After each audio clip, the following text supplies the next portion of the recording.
வணக்கம் ஃப்ரெண்ட்ஸ். இன்றைக்கி நான் உங்களுக்கு என்ன செய்து காட்ட போகிறேன்னு சொன்னால், பச்சை மஞ்சள் நமக்கு முக்கிய அவசியமான பொருள் ஒன்று. மறக்காமல் இந்த வீடியோவை பார்க்குறவங்க சப்ஸ்கிரைப் பண்ணுங்கள், லைக் பண்ணுங்கள், ஷேர் பண்ணுங்கள். அப்போ தான் நான் போடுற வீடியோ உங்களுக்கு விரைவில் வந்து சேரும், நீங்களும் பலன் பெறலாம். இந்த பச்சை மஞ்சளை பாருங்கள், நான் சென்ற வருடம் பூச்சாடியில் வளர்த்து அதை கலட்டி எடுத்து துப்புரவாக்கி வச்சுருக்கேன். இப்படித்தான் இருந்துச்சு. அது சின்ன பூச்சாடியில் வைக்கிறது. இந்த பாருங்கள் எவ்வளோ அழகாக நிறைய பெரிய கிழங்குகளை வச்சுருக்குதுன்னு சொல்லிட்டு, இதை நான் கழுவி துப்புரவு செய்து பாருங்கள் எடுத்து வச்சுருக்கிறேன் அப்படின்னு சொல்லிட்டு. இந்த கிழங்குகளை இந்த மஞ்சள் கிழங்குகளை நான் அடுத்தது எனக்கு தேவையான அளவு பூச்சாடியில் வளர செடியை பதிய வச்சுட்டு, மீதமானது எங்களோட வீட்டு தேவைகளுக்கு நான் எடுத்துக்கொள்வேன். மருந்துக்கு அரைத்து முகங்களுக்கு பூசுவாங்க.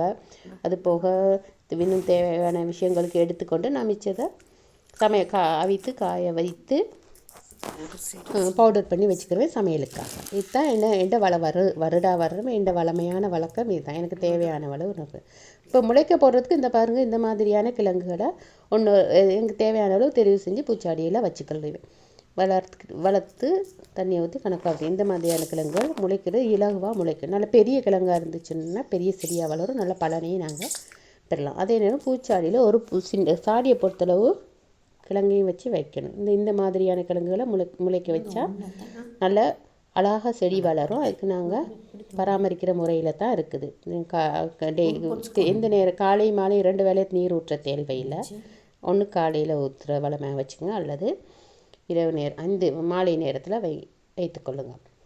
இதில் நான் தெரிவு செய்கிற கிழங்கு இதுதான். இப்போ நாட்ட போகிறது அடுத்த வருடத்துக்காக நான் இப்போ பூச்சாடியில் வைக்க போகிற கிழங்கு. நான் பாருங்கள் இப்போ மண் தயார்படுத்தி வச்சுருக்கேன். அதுக்கு வீட்டில் உள்ள கழிவுப் பொருட்களை வேலையான சேகரித்தா உரமும் செம்மண் கொஞ்சம் கலந்து வச்சுருக்கிறேன்.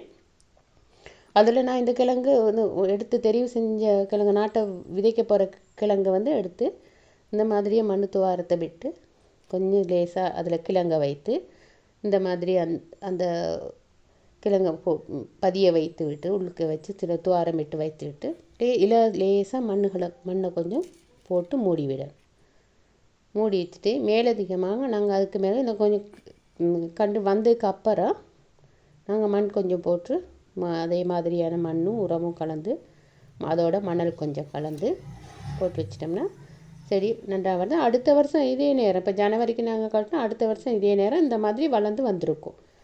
எப்படியோ டிசம்பரில் நாங்கள் இப்படி வளர்ந்து இந்த செடிகளை காங்கலாம். அதே நேரம் தை மாதம் ஜனவரிக்கு அந்த செடியெல்லாம் காய்ந்து விடும். காய்ஞ்சி இப்போ பாருங்கள் கொஞ்சம் கொஞ்சமாக காய்ந்து இந்த மாதிரியாக வந்திருக்குது. நல்ல இந்த இன்னும் இலையெல்லாம் காய்ந்து விழுந்து இப்படி காய்ஞ்சி இலையெல்லாம் விழுந்ததுக்கு அப்புறம் நாங்கள் பிறகு அதை கலட்டி எடுத்துக்கொள்ளலாம். இப்போ பாருங்கள், நான் முளைக்க வச்ச கிழங்கு எந்த மாதிரி வளர்த்துருக்குன்னு சொல்லி நல்லா செழிப்பாக வளர்ந்துருக்குன்னா அதை கலட்டிட்டு தான் திருப்பி இன்னொரு முறை கலட்டி மண் ஃபுல் நிறைய வைத்துட்டு அதை போட்டு எடுத்து நட்டு வைத்திருக்கிறேன். அழகாக தெளிவாக காலையில் ஒரு நேரம் மாலையில் மட்டும்தான் நான் தண்ணீர் ஊற்றுவேன். அது நல்ல தெளிவாக வளர்ந்து வந்திருக்கு. ஒரு இதில் காய்ந்த இலையோ இல்லாட்டி பூச்சியோ எதுவுமே அரிக்காமல் அது வந்திருக்கு. நான் எந்த வளமையான வழக்கம் இந்த மஞ்சள் செடியை வாசல் முன்னுக்கு தான் நான் வளர்ப்பேன்.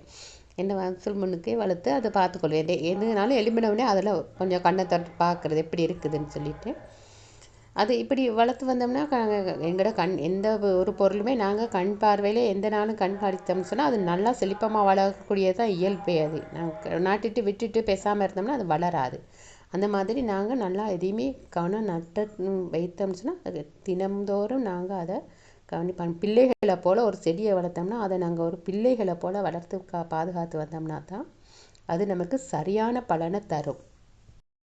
மறக்காமல் அனுபவ உண்மை சேனலை சப்ஸ்கிரைப் பண்ணுங்கள், லைக் பண்ணுங்கள், ஷேர் பண்ணுங்கள், அதோட கமெண்ட் பண்ணுங்கள். அப்போ தான் நீங்கள் கொடுக்குற மெசேஜ் என்னைய வந்து சேரும்.